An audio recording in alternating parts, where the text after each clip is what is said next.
English made easy. Hey guys, feeling overwhelmed by the fast pace of Wordly Wise 3000? I've been there, too. Welcome to your 40-minute slow listening sanctuary. We've tuned every sentence to the classic slow English standard, giving your brain the perfect window to process and truly master every word. I'm your 1 degree north companion. Please like and subscribe for more. Ready? Let's begin. Book 5. Lesson 9.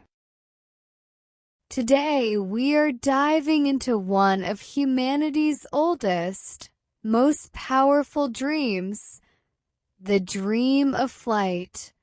But, this isn't just a story about machines. It's really a story about imagination, about a kind of relentless stubbornness, and the pure will to conquer the sky. Think about it. For as long as we have existed, we've looked up. We've watched birds just soar on the wind, right? Making it look so easy. And we've felt this deep, gut-level urge to join them. It was this beautiful universal dream that, for pretty much all of history, seemed totally impossible. And look, this wasn't just a feeling people had. This quote right here is from Lord Kelvin, one of the most brilliant scientists of the 19th century.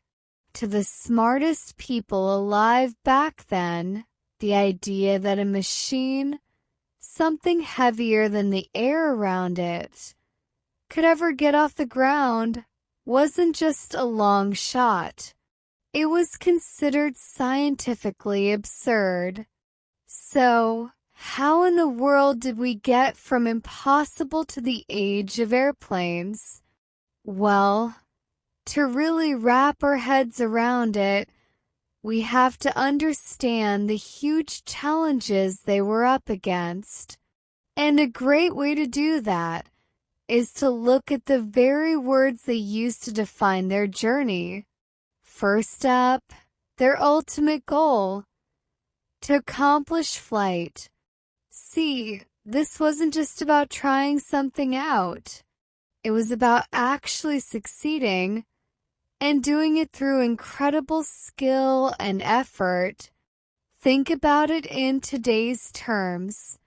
SpaceX isn't just launching rockets. It's trying to accomplish a fully reusable launch system. That's the level of game-changing ambition we're talking about here. Now this right here, this gets to the heart of the problem that completely stumped early inventors. Their machines were just too unwieldy, too heavy, too clumsy, impossible to control. It's the exact same kind of design leap we saw between the first computers that filled entire rooms and the smartphone that you have in your pocket right now. To fly, you just couldn't be unwieldy. For way too many of those early aviation pioneers, their experiments would terminate in a crash. The word itself is just so final, isn't it? It actually comes from the Latin word terminus, which means an endpoint, like the very last stop on a train line. There was no almost. The flight was over, period.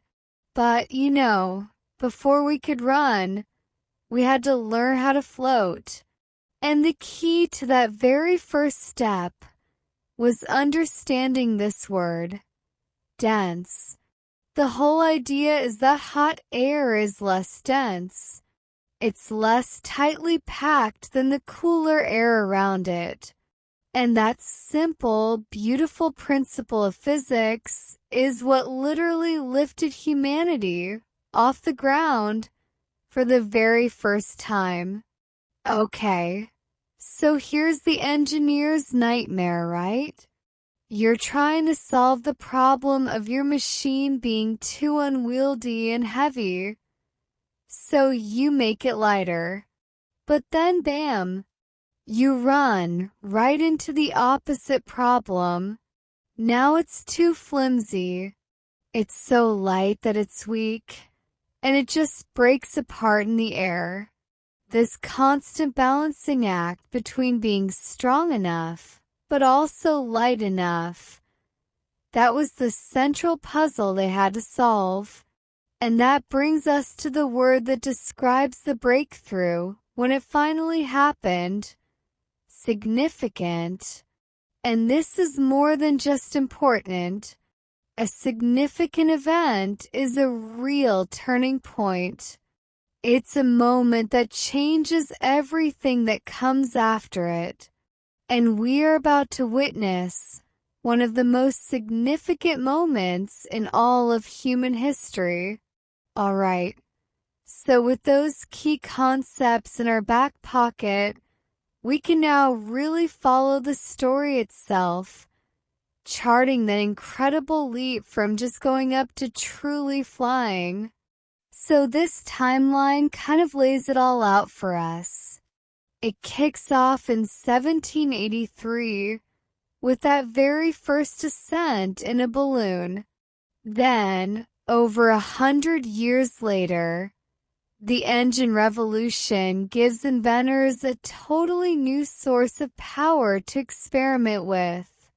And all of that builds up to 1903, when two brothers finally accomplish what everyone said was impossible. So here's that first breakthrough. The Montgolfier brothers in France saw smoke rising from a fire and had this amazing idea. They realized that by filling a huge cloth bag with hot air, which as we know is less dense, they could create a vessel that didn't really fly. It ascended. It just rose up. But before they dared put a person in that basket, they conducted this really careful experiment. They sent up a sheep, a duck, and a rooster. And get this, it wasn't random at all. The sheep's biology was thought to be pretty close to a human's. The duck was the control group since it could already handle high altitudes. And the rooster was a bird that couldn't fly high. To see if just being up there was harmful. This was real science in action. And that right there, that's the crucial distinction. A balloon is incredible, but it's totally passive. You just go wherever the wind decides to take you. To actually fly, to have power and control and direction in a machine that's heavier than the air it's in, that was a completely different challenge. Which brings us to a chilly, windy field in Kitty Hawk, North Carolina. On December 17th, 1903, the Wright brothers' flying machine didn't just gracefully lift off. The historical accounts say it was lumbering across the field. What a perfect word for that heavy, clumsy, awkward movement. It was the very beginning of a revolution. But I'm telling you, it did not look like one. It fought its way into the air, and it stayed there for a grand total of 12 seconds. 12 seconds, that's it. In those 12 seconds, Orville and Wilbur Wright proved Lord Kelvin and pretty much the entire world wrong. It wasn't a long flight. It wasn't a high flight, but it was enough. They had managed to accomplish sustained, powered, heavier than air flight, and in those 12 seconds, everything changed. But you gotta ask, why them? Out of everyone trying, why did the Wright brothers succeed where so many others had failed? Well, it's because they solved the unseen challenges, the problems that went way beyond just wings and lift. The single biggest barrier was power. See, early experimenters were trying to use steam engines, and yeah, they were powerful, but they were so incredibly heavy that they made the planes completely unwieldy. They could never get off the ground. The real genius of the Wrights was that they were mechanics. They designed and built their own custom, lightweight gasoline engine. It gave them just enough power without all that crushing weight. They solved the power-to-weight problem. So in the end, their victory wasn't just over the laws of physics. It was a victory over the accepted wisdom of their time. They broke through this huge psychological barrier that had kept humanity grounded forever. The belief that it was simply impossible. And that brings us to their legacy and one final, really humbling story that puts what they did into perfect perspective. Get this. In 2003, on the 100th anniversary of their flight, an exact replica of their plane was built. I mean, with all of our modern knowledge of aerodynamics, it was supposed to be this perfect recreation of that historic moment. And it failed. It couldn't get off the ground. It's just a stunning reminder that what the Wright brothers did wasn't just clever. It was a truly heroic act of skill, courage, and pure will. So this leaves us with a question for you. Every great innovation, from flight to the internet, started as an idea that most people thought was absurd. So if you have a big idea, how do you tell the difference? How do you know if it's just an impossible dream or a truly significant breakthrough that's just waiting for its moment to fly? Lesson 10. Today, we're going to look at one of history's most incredible figures, but maybe not in the way you're used to. We're going to break down the operational genius of Harriet Tubman, a true general who never, ever wore a uniform. Okay, let's get right into it. So, picture this. It's the 1850s and slave owners have put out a massive reward for one woman's capture. $40,000. To give you some perspective, that's well over $1 million in today's money. Now that's not just a bounty. That's a sign of just how much of a threat she was to their entire system. And that really gets to the heart of what we're exploring today. How in the world did one person, born into the horrific system of slavery, with no formal education, become so effective that she could shake that system right to its very core? Well, the answer, it's all in her strategy. To really get our heads around her methods, we can look at her actions through a strategic lens. It's almost like she had a vocabulary of freedom. There are 4 key concepts that really defined her whole operation, from her deepest motivation all the way to her ultimate legacy. Yearn. You see, every great strategy starts with a powerful goal. For Tubman, It began with a profound personal yearning. Ever since she was a child, she was just filled with this intense longing to be free. And this wasn't some fuzzy, far-off wish. It was the engine that drove every single calculated risk she ever took. Evade. Okay, so once that goal was set, survival came down to the next word. To evade.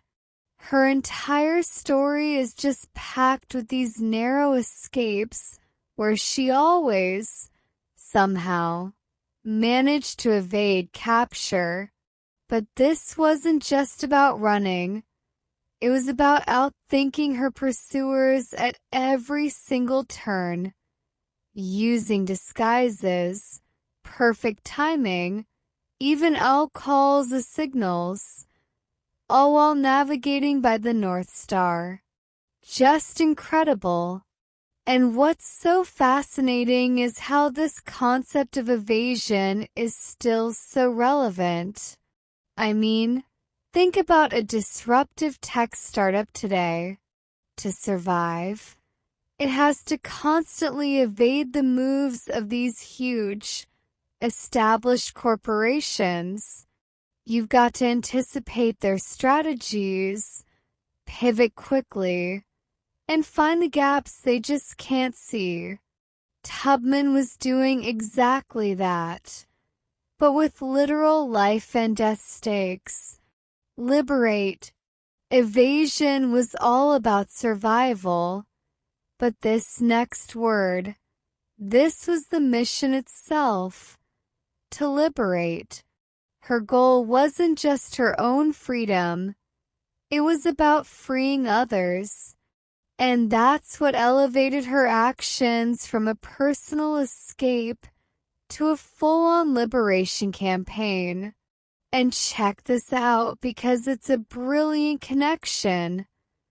The word liberate and the word library actually share the same Latin root, libere, which means free.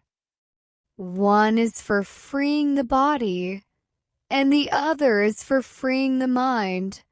For someone who is denied the right to read, that connection is just so incredibly powerful. It really shows that freedom is a total concept. Establish. But her strategy went beyond just dismantling the old system. It was also about building something totally new. And that brings us to our final strategic term, to establish. You see, Tubman didn't just liberate people into a void. She worked to create and set up new systems of support. It's kind of like a modern nonprofit founder, right? They don't just solve a problem for one day. They work to establish a lasting institution, a network of shelters, a community center. They create a new reality. Tubman's work had that exact same kind of permanence. Okay, so with this strategic vocabulary in our minds, yearn, evade, liberate, and establish. Let's see how she actually applied it as the architect of one of the most sophisticated covert networks in American history, the Underground Railroad. Now, this wasn't a real railroad, of course, but it was a decentralized network of secret routes and safe houses. She was its most famous conductor, and her operations were just meticulously planned. Its structure is basically a textbook case in crisis management, even today. A signal would mark her arrival. All travel was done under the cover of darkness. People were guided to stations, which were the homes of allies, and her word was law. It was an absolute masterclass in logistics and trust. And the results of this masterclass? Well, they speak for themselves. Over a decade, she personally guided more than 300 people to freedom, and among that number were her own parents and her siblings. She literally dismantled the system that had broken her family apart, one person at a time. And this reveals something really crucial. Her code name, Moses, was so much more than a title of respect. It was an operational signal. When the spiritual song "Go Down, Moses" was sung in the fields, it was often a covert message that Harriet Tubman had arrived and a journey to freedom was about to begin. But her work as a strategist didn't stop with the Underground Railroad. When the Civil War broke out, her unique skill set was officially recruited by the Union Army. This turned her from a clandestine leader into a formal military asset. Her official role was multifaceted. She served as a nurse, but her most critical work was in intelligence. She could move behind enemy lines, gain the trust of enslaved people, and gather crucial information about enemy movements and supply lines that Union soldiers could never, ever access. Just let that sink in for a second. This is documented. She was conducting espionage missions and delivering intelligence briefings directly to her superiors in the Union command. The woman who couldn't read or write was providing battlefield intelligence that helped shape the course of the war. After the war, and after a lifetime of fighting, her mission shifted one last time. She moved from the immediate tactics of liberation to the long-term strategy of building a community. Hey, remember that word, establish? This is its ultimate fulfillment. After freeing hundreds and serving her country, Harriet Tubman settled in New York and established a nursing home for the elderly and needy members of the very community she fought so hard to create. Her final act was one of creation and of care. So, all this leaves us with a question. If you were going to establish a project for positive change in a world that's full of obstacles, how would you pursue that goal? And maybe just as importantly, how would you reassure those who might be reluctant to join you? That's the strategist challenge she leaves for all of us. Lesson 11. All right, we're not just going through a vocabulary list today. We're going on a high-stakes journey. We're talking about that first solo flight, you know, the moment a student truly becomes a pilot. It's really a story about risk, about independence, and about what it takes to master a complex machine, and maybe more importantly, to master yourself. So, let's get into it. Every single pilot knows this feeling. Just picture it. You're standing there at the hangar door. You can smell the oil and the jet fuel. Your palms are sweaty, your heart is just pounding in your chest, and you've got this knot of pure anxiety twisting in your stomach. Why? Because today, the seat next to you is going to be empty. Your instructor, well, they're staying on the ground. Today, you fly alone.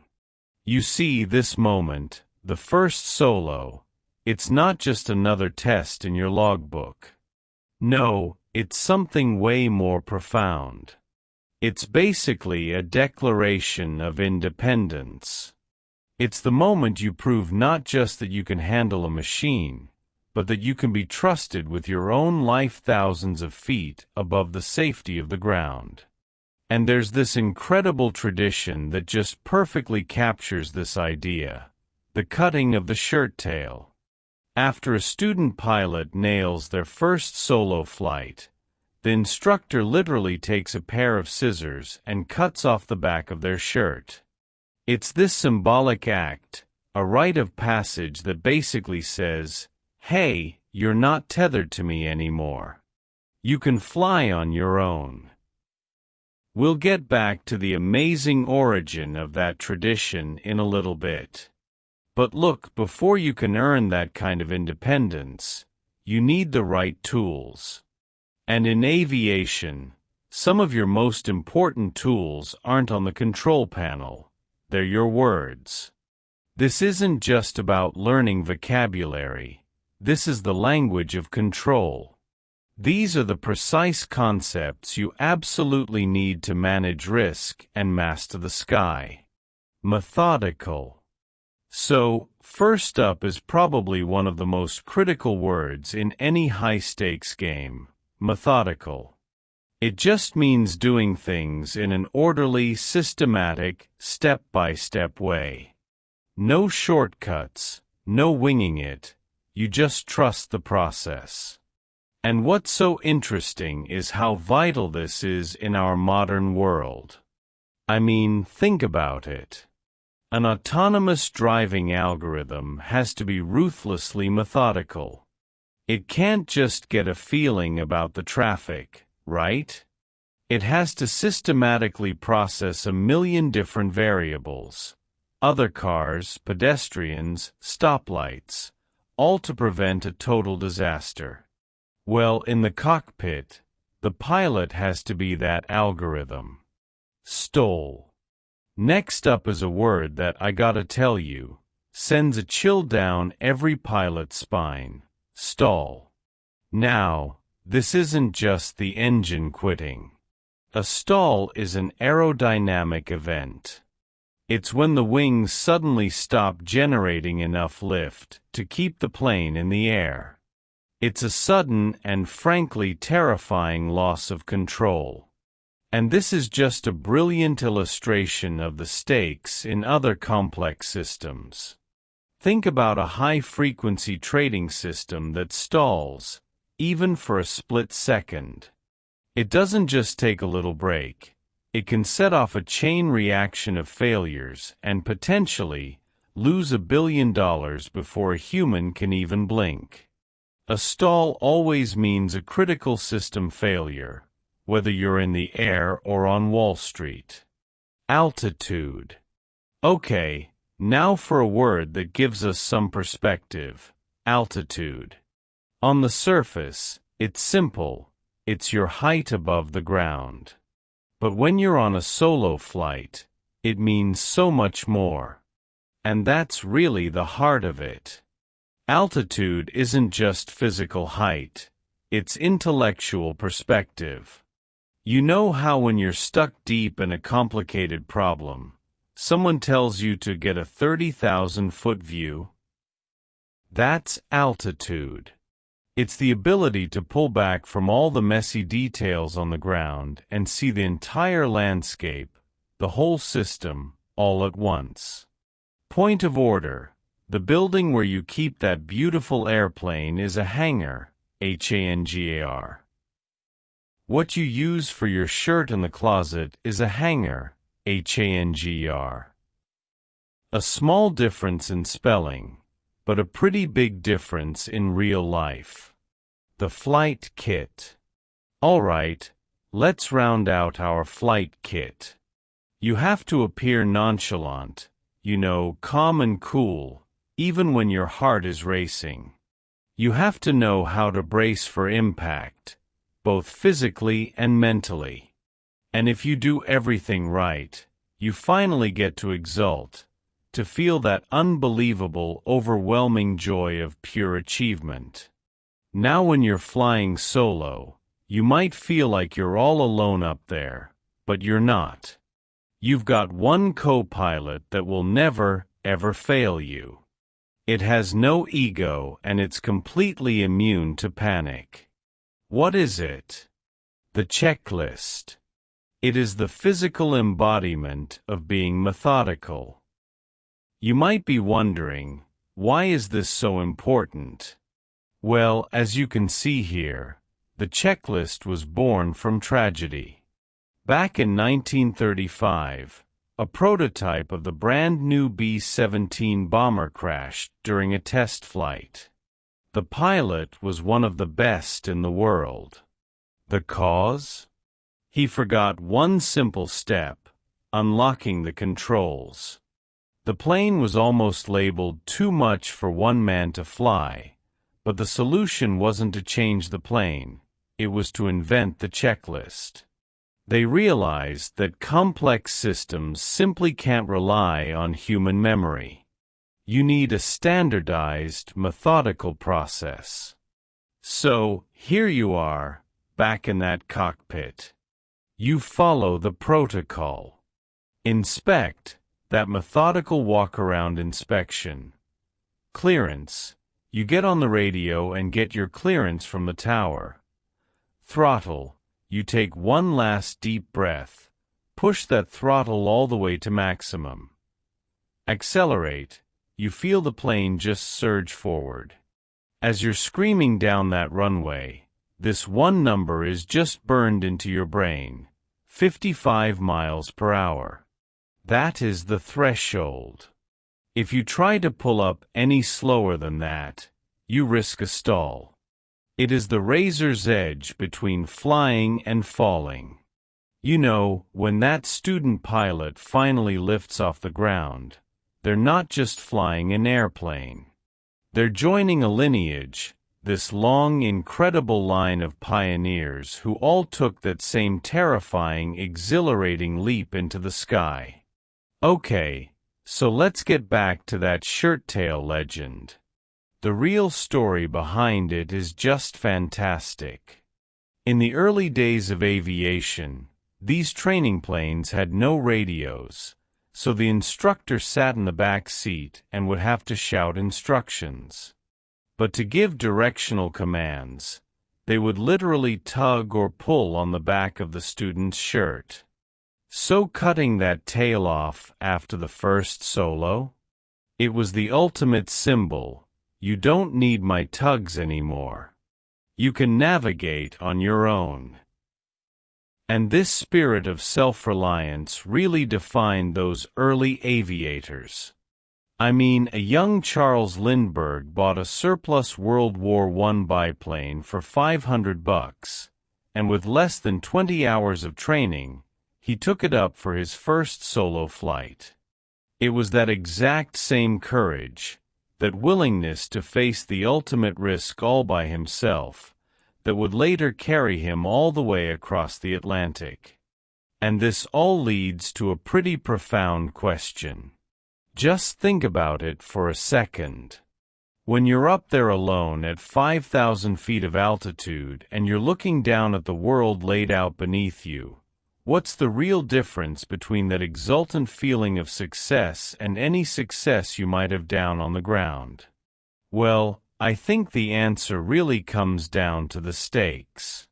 Success on the ground is great, don't get me wrong. But success in the air, when you are 100% responsible for your own survival, that is something else entirely. It's about mastering not just a machine, but mastering your own fear, your own panic, your own destiny. And that really is the ultimate skill, isn't it?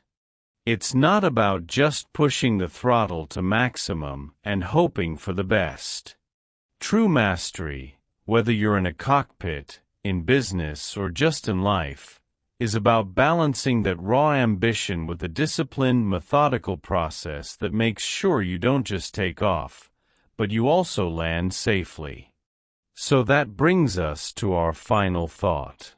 These principles of the checklist, they apply everywhere. So I'm going to leave you with a little challenge. If you were to design a methodical checklist for your AI assistant to do some complex task, what 3 core steps would it include? And try to use at least 3 of the words from today's lesson to describe your logic. Give it some thought. It's your sky to master. Lesson 12. She's one of history's most iconic artists, a face of both revolution and pain. But to really, truly understand Frida Kahlo, we have to look past the paintings and into the very words that shaped her world. So, let's get into her story. Our journey starts right here, at her lifelong home, the Casa Azul. Just look at that vibrant cobalt blue. It feels like a sanctuary in the middle of Mexico City. But you have to remember, behind these beautiful bright walls lived a woman in a constant, tempestuous battle with pain, a shadow that almost never went away. And that really brings us to the core question, doesn't it? How does that kind of deep personal suffering get transformed into art that can literally change the world? Now, to unlock her story, we need more than just a historical timeline. We need a special kind of dictionary, a set of words that are going to act like a lens, helping us decode her incredible, revolutionary world. Overthrow. Okay, first up, the word overthrow. You know, you might think of a tech startup with some disruptive new idea that's trying to overthrow the established market leaders. It's all about appending the old way of doing things. Well, this word is absolutely central to Frida's story. Convalesce. And then we have convalesce. Think about how a whole national economy has to convalesce after a deep recession. It's that slow, painful process of regaining strength. It's a time of forced stillness, where the real work of healing happens. Tempestuous. Next is tempestuous.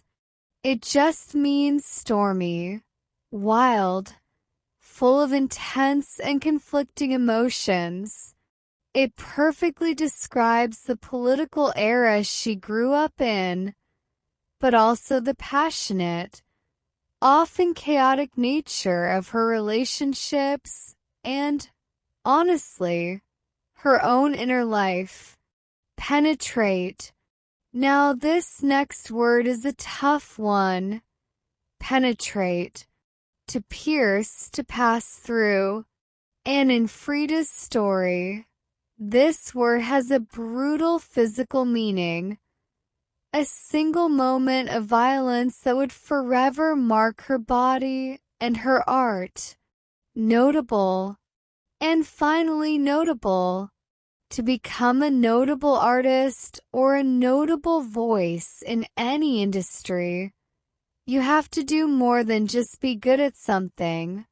You have to offer a perspective that is so unique and so honest that the world simply cannot look away. Dictate.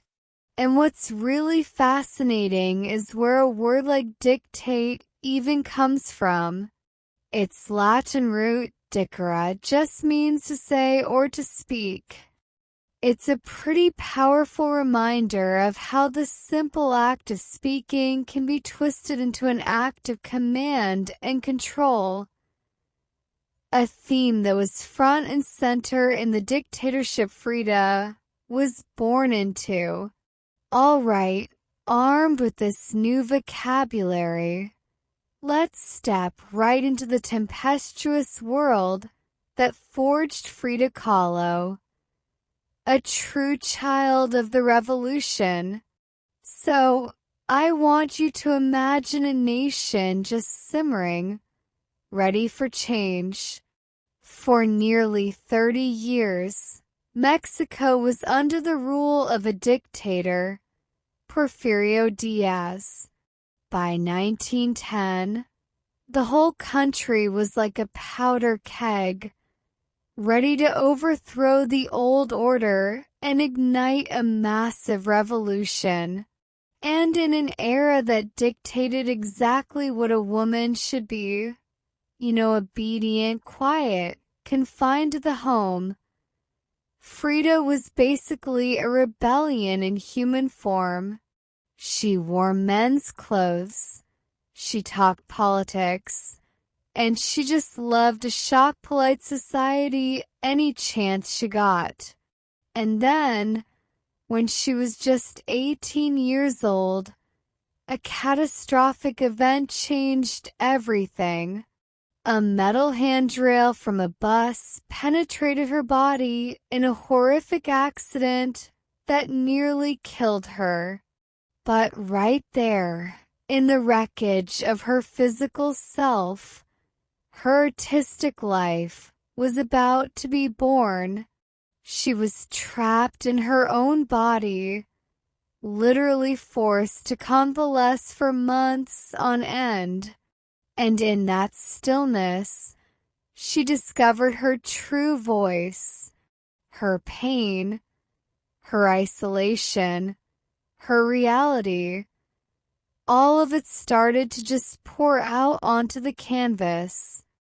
But here's the thing. Her pain wasn't just personal. To really understand her art, you have to see how she so brilliantly wove her own suffering right into the larger story of her nation's own chaotic journey.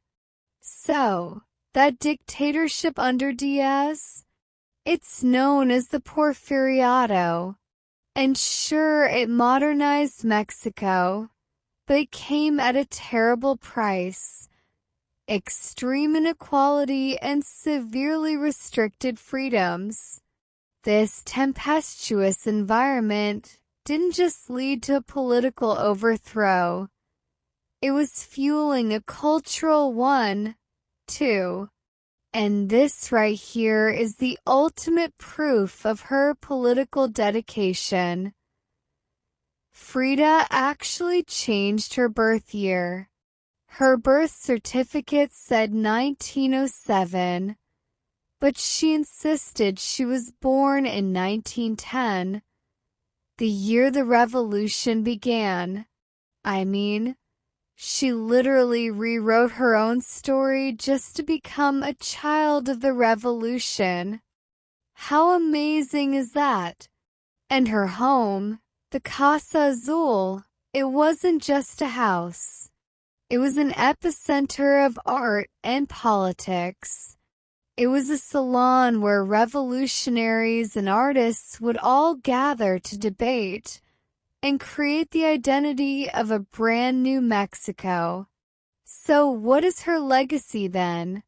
Why, decades and decades later, does her story and her art continue to penetrate our culture so deeply? Well, I think it's because Frida dedicated her life to a single radical purpose: to transform her physical and emotional suffering into a powerful, brutally honest, and absolutely unforgettable artistic legacy. Just think about it. She took the very things that were supposed to break her: her shattered body, her tempestuous heart, her confinement to a single blue house, and she turned them all into a universal language of resilience and defiance. And that leaves us with one final thought for you. If a truly tempestuous event were to completely overthrow your world, how would you find the strength to convalesce? And what new purpose would you choose to dedicate your energy to? Thanks so much for listening. Hope you enjoyed today's show. If you did, hit that like button, subscribe, and ring the bell so you never miss an update. I'll see you in the next one.